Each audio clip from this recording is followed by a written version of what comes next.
Հանցավոր կազմակերպություն է Ադրբեջանը փորձում ներկայացնել Արցախը։ Ադրբեջանում հայ գերիների դատերին հետևելով այս եզրակացությունն են արել իրավապաշտպանները, միջազգային իրավունքի մասնագետները։ Արցախի հանրապետության այս գոյությունը պատմականորեն ուզում է վերացնել։ Այն ինչ որ արվել է ֆիզիկապես փողի վրա, իրավական տեսանկյունից հանգեցնում է վերացնելու եւ դրա համար է որ Արցախը ներկայացվում է որպես հանցավոր կազմակերպություն։ Պատահական չէ միջազգային իրավունքի մասնագետի խոսքով, որ 2023-ին Արցախի գերեվարված ռազմաքաղաքական բոլոր ղեկավարներին Բաքուն մեղադրում է նաև ահաբեկչության համար։ Արցախի հանրապետությունը ադրբեջանական մեղադրական եզրակացություն ներկայացնում է որպես հանցավոր կազմակերպություն եւ բոլոր նրանք, ովքեր որևէ կերպ առնչվել են Արցախի հանրապետությանը,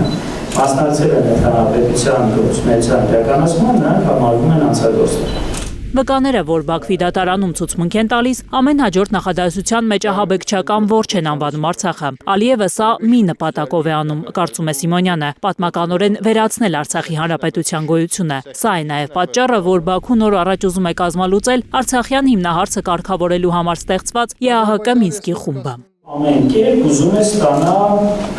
միջազգային հանրության կողմից, Հայաստանի կողմից ինչ-որ մի իրավական լուծում, որ Արցախը այլևս գոյություն չունի։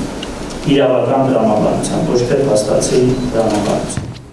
Արցախից գերեվարված Բաքվում կյանքի իրական սպառնալիքների տակ գտնվող հայերին օր առաջ պետք է վերադարձնել, քանի դեռ ժամանակ կա, ասում է Մարդու իրավունքների եվրոպական դատարանում գերիների շահերի պաշտպան Սիրանուշ Սահակյանը։ Իրենք մի քանի լծակով փորձել են դա անել։ Այս ողջ ժամանակահատվածում որևէ արտաքին անկախ օժկանգումների կանխարգելման մեխանիզմ հնարավորություն չի ունեցել մուտք գործել,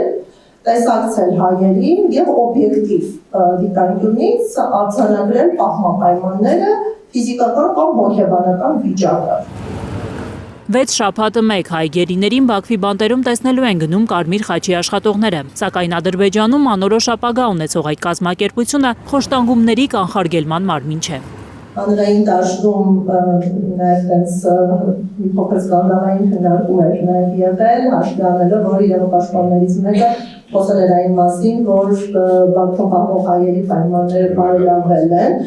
Այստեղ մենք կարող ենք խիստ պայմանական բարելավումների մասին խոսել, որը սանիտարահիգիենիկ պայմաններին է վերաբերում։ Հայաստանի արտգործնախարարություն են դիմել իրավապաշտպանները, որ պաշտոնական Երևանը Շվեյցարիայի իշխանություններին պատվիրակի հյուպատոսական իրավունքը, որ եվրոպական այդ երկրի ներկայացուցիչները կարողանան այցելել հայ ռազմագերիներին։ Հայաստանի արտաքին քաղաքական գերատեսչությունը պատասխանել է, թե այդ հարցը քննարկման փուլում է։ Գայանե Մովսիսյան, Միլենա Պողոսյան, Սմբատ Ասլիկյան, Հայլուր։